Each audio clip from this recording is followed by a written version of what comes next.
Get out of your own way, trying to make up while you're still angry. Trying to make up while you're still angry. John Frederick Boyd says this, and I quote, "Violence in the voice is often only the death rattle of reason in the throat." Violence in the voice is often only the death rattle of reason in the throat. Not long after I gained some notoriety as an expert on relationships, I found myself struggling with my own marriage. After a series of minor incidents, so much resentment had accumulated that my wife and I had become cold and hostile towards one another. At times, I feared that I even stopped loving her. One night, I lay in bed ruminating while she read a book beside me. The atmosphere was tense. Frustrated at how long the unpleasantness had lingered, I decided it was time to make peace. I turned toward my wife with loving intentions. I wanted to make a peace offering, but what started to come out of my mouth was a declaration of war. I caught myself before I yelled and shuddered silently at this grim realization. I still love my wife, but I couldn't stop hating her. If we did not do something quickly, our marriage would either self-destruct or settle into an icy detente. Yet, as long as we were still angry, it would be impossible to act peaceably. "We have to talk," I said. "There's nothing to talk about," she replied curtly. "We don't have a choice," I insisted. "I'm scared. I can't stand hating you." Instantly, my wife knew something had changed. I was talking to her, not at her. "I'm scared too," she confessed. Our hands found each other under the blanket. It was the first time we had touched in weeks. Soon we had the long, honest talk we so desperately needed. From that point on, I had tried to help warring couples understand it is futile to try and make up before letting go of the anger inside. Trying to be loving while still harboring hatred might buy you a truce, but not genuine peace. Hatred keeps you on guard. You get defensive over minor remarks and overreact to everything the other person does that's not totally unequivocally positive. That's not exactly a recipe for intimacy. Only when you're drained of underlying negativity and come to feel punched out emotionally can you think, "I don't want to hate this person anymore." Then the rebuilding can begin on a solid foundation. Hatred usually begins with disappointment. As you discover irritating qualities in your partner, you gradually come to think, "This is not the person I fell in love with." Initially, you hesitate to tell the other person because you don't want to hurt them. But if your feelings have no outlet, they build up until you're afraid that if you admit how upset you are, the relationship could not endure. In time, the disappointment turns to anger, and eventually the anger becomes chronic and turns into hatred.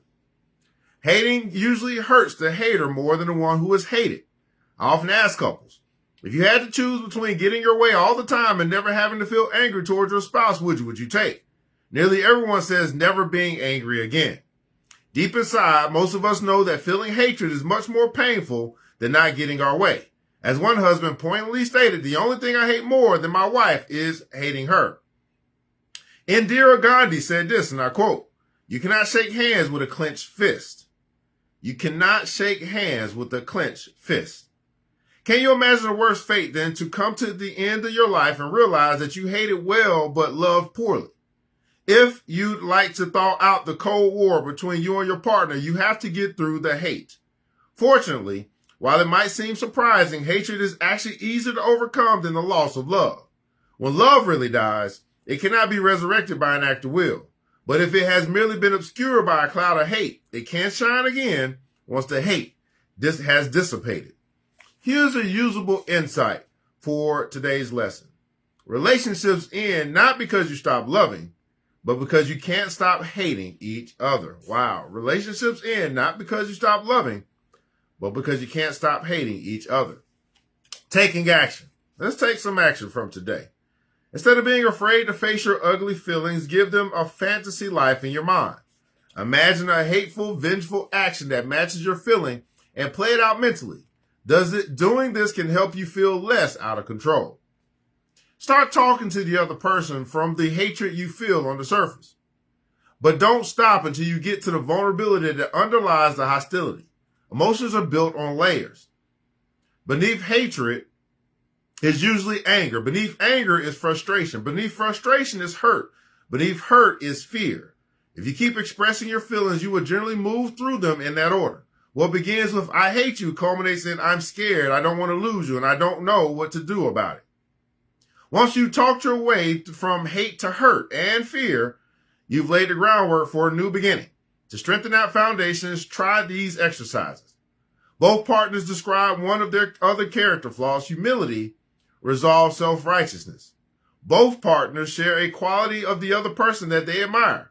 Admiration resolves disappointment. Both partners express appreciation for something that the other one did. Gratitude resolves resentment. And both partners apologize without excuses for something they did to hurt the other person. Remorse resolves hurt. Both partners can now express what the other did or didn't do that hurt and angered them. And this can help you, we hope to help you to stop trying to make up while you're still angry and to get out of your own way.